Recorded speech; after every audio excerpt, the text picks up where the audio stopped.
Nikupe ushuhuda huu mmoja, alafu atakupa taarifa. Kulikuwa na binti mmoja, ninapomalizia ushuhuda ule kidogo. Yule binti alikuwepo, kamwombea, kajifanya kaokoka. Haitoka Dar es Salaam, akaja Mtwara. Baadaye kawa yuko kanisani, kawa anachapa kazi sana. Tunapokea watu wa kila namna. Kumbe agenti wa shetani ametumwa kuja kuua. Wakati nikiwa pale nimekaa naye zaidi ya miaka 3. Siku nimekaa ofisini, amemaliza usafi, ameingia mle ndani. Nasikia sauti, "Mtoe, mtoe. Mtoe huyu binti." Nikasema, "Kwa vipi, mbona amekaa hapa miaka 3 na binti zinaniambia mtoe?" Mimi huwa naheshimu sana sauti ya Yesu kupitia Roho Mtakatifu. Na hii ndio maana wengi wameangamia kwa kutokusikiliza sauti ya Yesu kupitia Roho Mtakatifu. Nikasema sawa. Nikaenda kumwambia mke wangu, naambia yule binti tumtoe pale kanisani. Anasema, "Baba, ukiambiwa kitu tii." Kasema sawa. Siku yake iliyofuata amefanya usafi, amemaliza kwa secretary wangu. Nilipofika nikamwambia binti, "Bwana, mkataba umeisha leo." "Mchungaji, kwa nini?" Nikamwambia basi. Akaondoka. Hakuonekana kanisani tena karibu wiki. Alipokuja Jumatatu yake, amejitanda kanga saa 4 asubuhi. Macho yamevimba, mekundu. Yaani ni kama mtu anayeumwa. Nikamkaribisha ofisini. Na mimi huwa naweka bodyguard. Ndio mama umemwona kamanda hapa na bodyguard. Jamani, hii ni kibiblia. Hata Yesu alikuwa na mkinga akina Mathayo. Hata wakati wanataka kumkamata, Mathayo alikuwa hajajazwa roho na hasira yake, akachukua upanga kakata. Akamwambia, Yesu, sisi ni watu wa amani." Kachukua sikio kalibandika. Ndio kazi ya Yesu hiyo. Na mwekaga pale. Ndio maana Yesu alituma wawili. Akaja, kaingia ndani. Sasa wakati anaingia mlangoni, nasikia sauti. Huyo binti hayuko kwenye hali ya kawaida.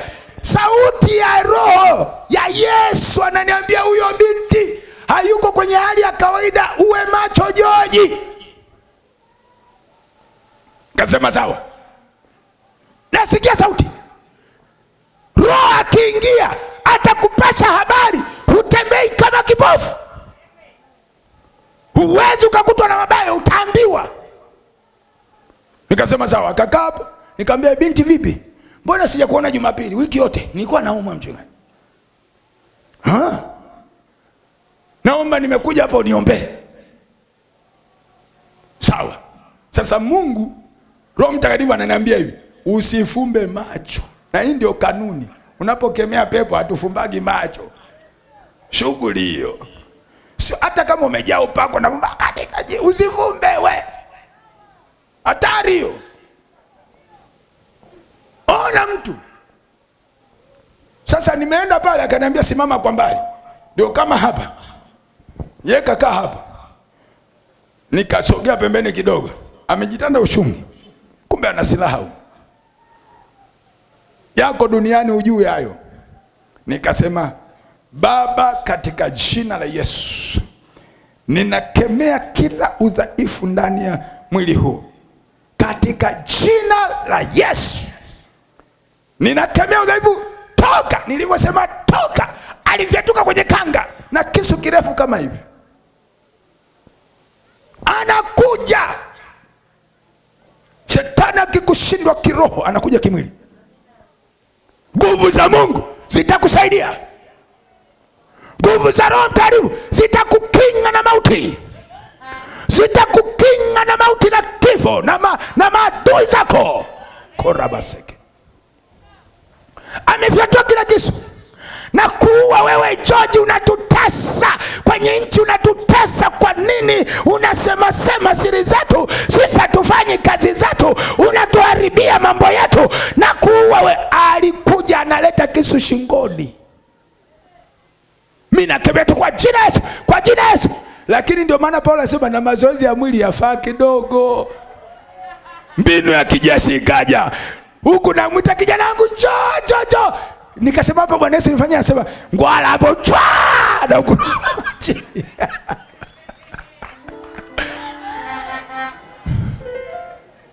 anguka chini, huku nakemea. Si mnaonaga mapepo alivyokuwa na shughuli hapa?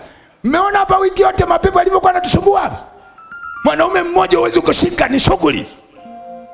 Nikapiga ile panchi chwa, kwa jina Yesu kaa chini. Kijana anakuja, nakuua wewe, nakuua, umenisababisha. Kwa nini umeniondoa ofisini? Nilikusudia nikumalize wiki hii, kwa nini umenitoa hapa? Nimekutafuta kwenye uzinzi, nimekushindwa. Mitego. Maana wakati mwingine alikuwa anavaa nguo, nikamwambia hapa hakuna kuvaa nguo fupi hapa. Na nyinyi mabinti msivae nguo fupi, mnaleta kanisani za nini? Kwenye nyumba za Mungu mnataka nini? Acha hilo pepo la uasharati la kupenda nguo fupi za ukahaba. Acha kwenda kwenye nyumba za ibada na nguo za aibu. Acha, vaa nguo za heshima.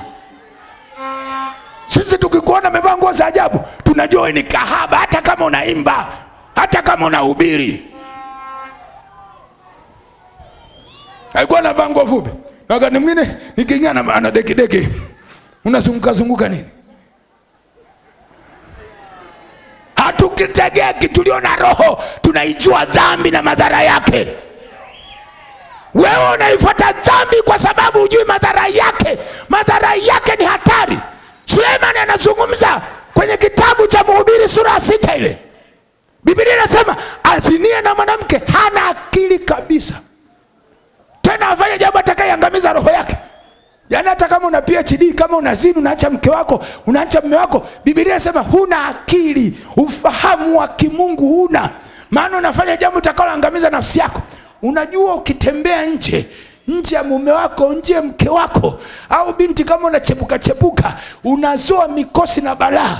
Wewe unaenda unatembea na mwanaume huyu, au unatembea na mwanamke huyu. Huyo mwanamke hujui maagano yake, unabeba mikosi, unashangaa biashara zinaharibika, unashangaa kazi inaharibika. Ni kwa sababu umebeba mikosi, umeenda kutembea na mwanamume wa mtu, umeenda kutembea na mwanamke wa mtu. Leo hii tubu, ujazwe roho. Hiyo roho ya uzinzi itatoka. Unafanya uzinzi sio unapenda. Shetani, nilizungumza juzi, ni pepo la uzinzi limekaa ndani. Bila nguvu hutaweza. Yule binti nikamwita, kaya njoo huku, nakemea kwa jina, nakuua wewe, nakuua. Nikamwambia nyang'anya kisu. Nimekamata huku, nyang'anya kisu. Na wakati namnyang'anya nilipanga kukuua we. Nimekutafuta kwa uzinzi, nimeshindwa. Sasa nilikusudia nikumalize kwa sumu. Nilikuwa niweke kwenye maji nikumalize we George. Wengi wamekufa. Huwezi kumkwepa shetani. Shetani ana mbinu nyingi. Sasa ukiwa na roho, atakupasha habari, atakujulisha hatari. Karabori ya bakata. Basi kakemea, akalala chini, kisu kakiweka pale.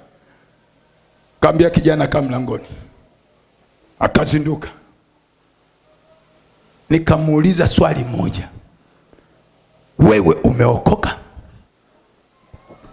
Tunaye miaka 3 tumeongeza sala toba, na anaimba pambio na anajifanya rika rabakata. Usiamini kila lugha bwana. Kipimo cha Roho Mtakatifu, Wagalatia 5:22 hadi 23. Tunda la Roho, tutaona upendo, amani, uvumilivu. Hatuwezi kukataa kunena kwa lugha, lakini kipimo ni tunda la Roho, matokeo yake tabia zako na mwenendo wako. Kilichotokea, nimalizie kwa hili. Asema sijaokoka mimi, nilikuja kwa ajili yako. Nilimuuliza umetumwa na nani? Sema nimetumwa na wakubwa wangu. Wa wapi? Asema kwani wewe ni mgeni? Si unatujua sisi? Mimi nimetoka kuzimu. Kazi yangu kutafuta wahubiri. Nimemaliza wengi. Mshukuru sana huyo Mungu wako aliyekupa habari. George ananiambia hivyo. Mshukuru sana huyo Mungu wako aliyekupasha habari George, ilikuwa na inakuchinja.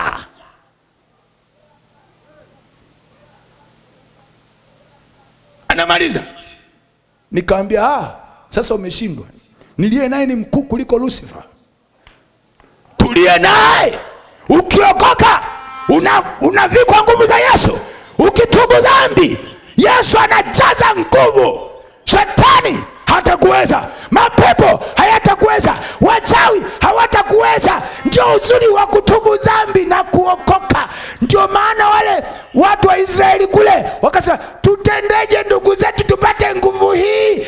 Akawaambia Petro, tubuni, toba. Ukiacha dhambi leo Mungu atashuka. Ukitubu leo Mungu atashuka. Nikamwambia sasa kuanzia sasa hivi sikutaki kanisani. Ondoka. Hayo ndio mambo ni mengi. Naomba simama juu. Simama juu uwanja mzima. Nataka tukoe na maombi.